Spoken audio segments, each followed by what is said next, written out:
بسم اللہ الرحمن الرحیم۔ السلام علیکم ناظرین، آپ اپنا پسندیدہ یوٹیوب چینل دیکھ رہے ہیں حقیقت کی آواز۔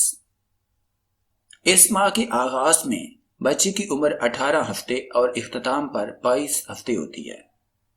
بچے کی لمبائی 30 سینٹی میٹر اور وزن 400 سے 600 گرام ہوتا ہے۔ اس ماہ میں بچے کے دل کی دھڑکن سنی جا سکتی ہے۔ بچہ انگوٹھا چوسنے کی کوشش کرتا ہے، اس کے بال اور ناخن نکل آتے ہیں۔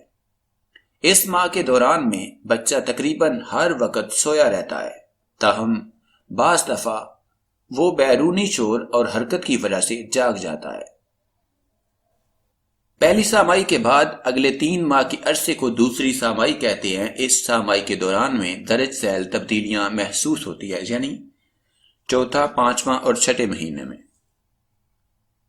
وزن میں اضافہ، پیٹ میں بچے کی حرکت محسوس ہونا، کھچاؤ کی وجہ سے پیٹ کی جلد کا خشک ہونا، چھاتیوں کے حجم سائز میں اضافہ ہونا، معدے میں جلن، بد ہضمی، قبض، ناک سے خون آنا، ہاتھوں، پاؤں اور چہرے پر ہلکی سی سوجن ہونا، ناف کے نیچے گہرے بھورے رنگ کی سیدھی لکیر کا ہونا، آنکھوں کے نیچے ہلکے ہونا، کمر اور کولے کا درد جو حمل کے باقی تمام عرصے تک رہ سکتا ہے، چھاتیوں سے دودھ جیسے مادے کا نکلنا، پٹھوں کا کھچاؤ خاص طور پر رات کے وقت ٹانگوں میں، پیٹ میں گیس کا ہونا، بالوں کا خشک اور روکھا ہونا یا گرنا، جلد کے مسائل کا ہونا مثلاً چھائیاں وغیرہ۔